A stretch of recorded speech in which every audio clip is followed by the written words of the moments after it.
Ces temps-ci, j'ai vraiment envie de vous amener à travers le prochain programme qui va sortir sur l'application. J'ai envie de vous amener à vous sentir plus forte dans ce que vous êtes, vous sentir plus forte dans votre corps, vous sentir plus forte aussi, justement, à ne pas succomber à toutes ces choses-là que le mental nous dit sans cesse, nous répète sans cesse, puis qu'on le croit, puis qu'on l'achète comme une vérité.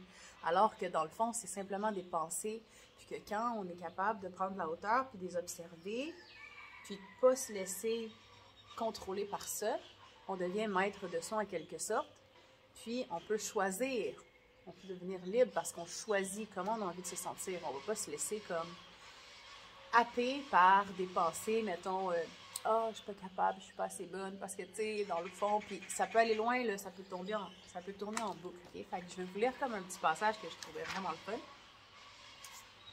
Alors, ça va comme suit. Il était une fois un moine qui s'était retiré dans une grotte de l'Himalaya. Il avait seulement 2 objets avec lui, le pagne qu'il portait et un de rechange. En revenant au jour du village éloigné où il était allé pour mendier de la nourriture, il trouva que son pagne de rechange avait été rongé par un rat. Il acheta un autre vêtement et la même chose se passa. Ainsi acheta-t-il un chat pour se débarrasser du rat. Le chat tua le rat, mais il devait avoir du lait.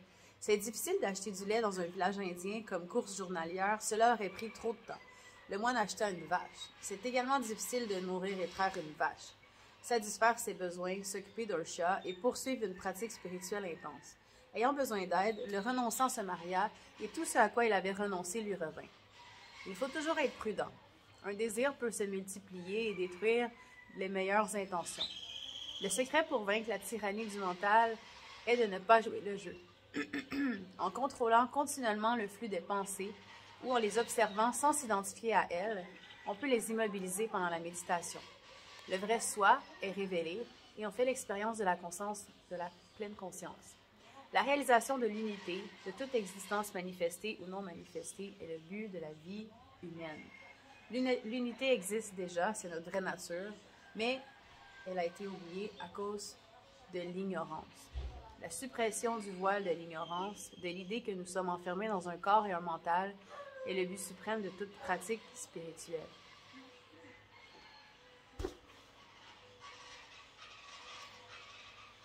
Qu'est-ce que ça vous fait ressentir quand que vous entendez ces paroles-là? Qu'est-ce que ça vous fait? Est-ce que ça vous sonne une cloche?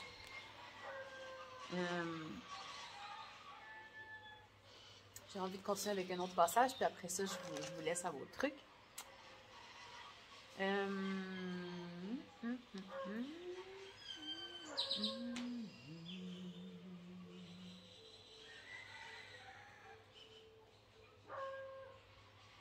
Ah oui, c'est vraiment intéressant.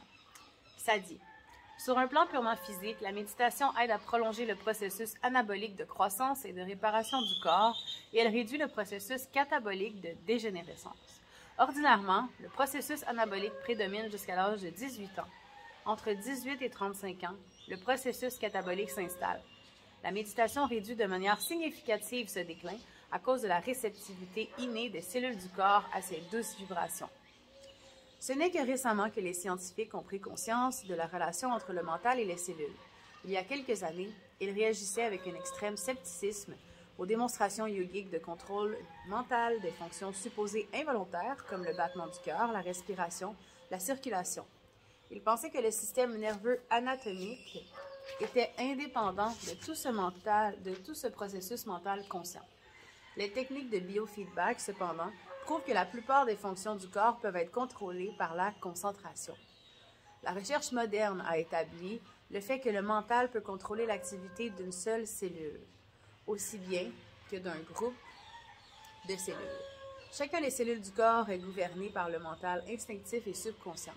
Chacune a à la fois une conscience individuelle et collective.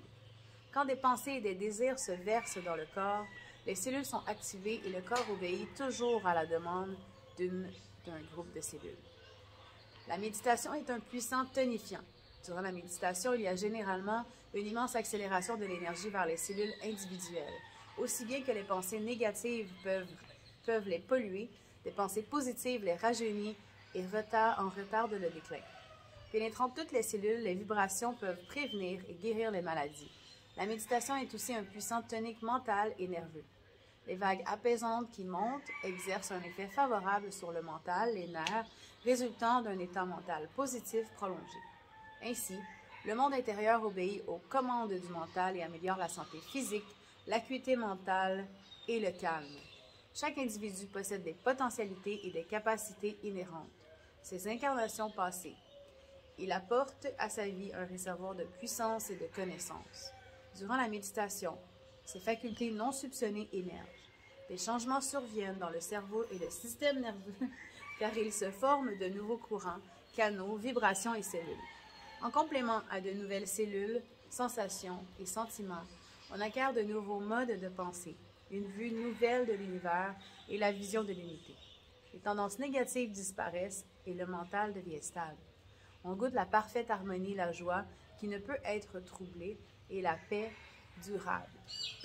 C'est clair que c'est quand même assez intense quand on lit ça et on est comme, bon, ça y est, elle va avoir de la paix éternelle. Je ne suis pas rendue là. C'est un travail de tous les jours. Et je finirai en vous disant, pardon, que c'est un travail quotidien qui ne doit pas devenir quelque chose comme qui est au-dessus de votre tête, qui est comme, il faut que tu le fasses, c'est important, il faut que tu le fasses, sinon, là, t'es pas correct. Non. Vous voyez ça comme une voie empruntée parce que vous avez décidé que vous étiez important dans votre vie, puis que prendre soin de vous, vous avez passé ça en priorité dans votre vie. Parce que peu importe ce qui se passe autour de vous, là, vous allez devoir l'affronter et le vivre.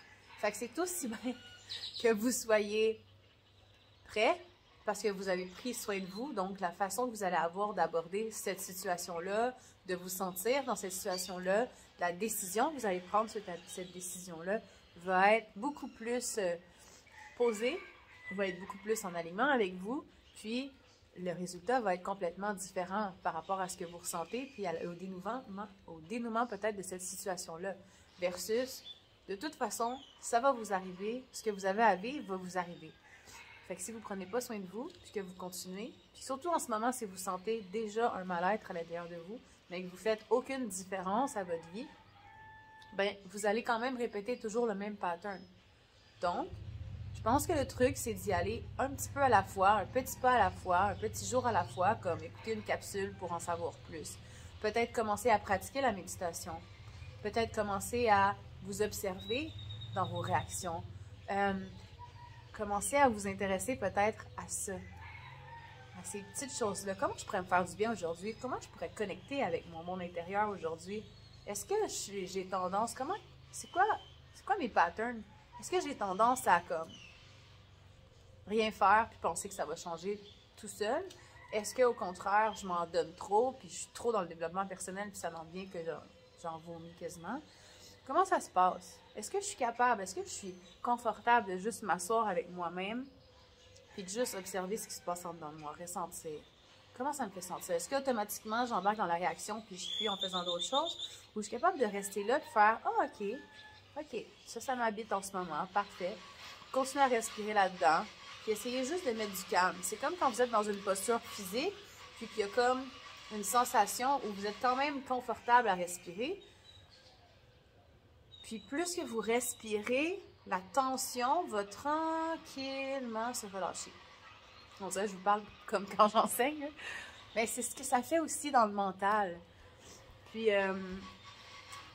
c'est ça. Fait que si jamais vous avez envie, étape par étape, d'y aller, sachez que sur makanayoga.com, on a une section incroyable de méditation en collaboration avec une master de méditation. Donc, vous allez pouvoir y aller étape par étape si vous voulez être guidé dans ce chemin-là, si vous avez envie de continuer ce que vous pratiquez déjà, si vous avez envie de commencer une nouvelle discipline pour vous.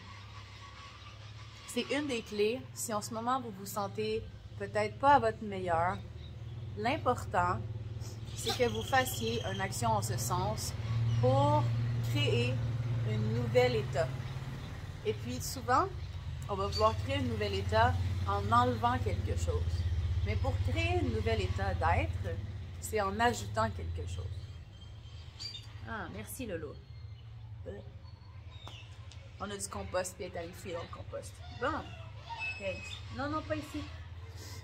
Donc, c'est en ajoutant quelque chose qui donne du sens à votre vie ou à votre quotidien ou à votre matin que tranquillement, vous allez sentir une différence dans comment vous vous sentez puis comment vous vous sentez dans plusieurs situations ou aspects de votre vie. Vous allez peut-être penser que vous n'avez pas le temps d'ajouter quelque chose, mais vous avez le temps d'ajouter un 3-5 minutes pour vous.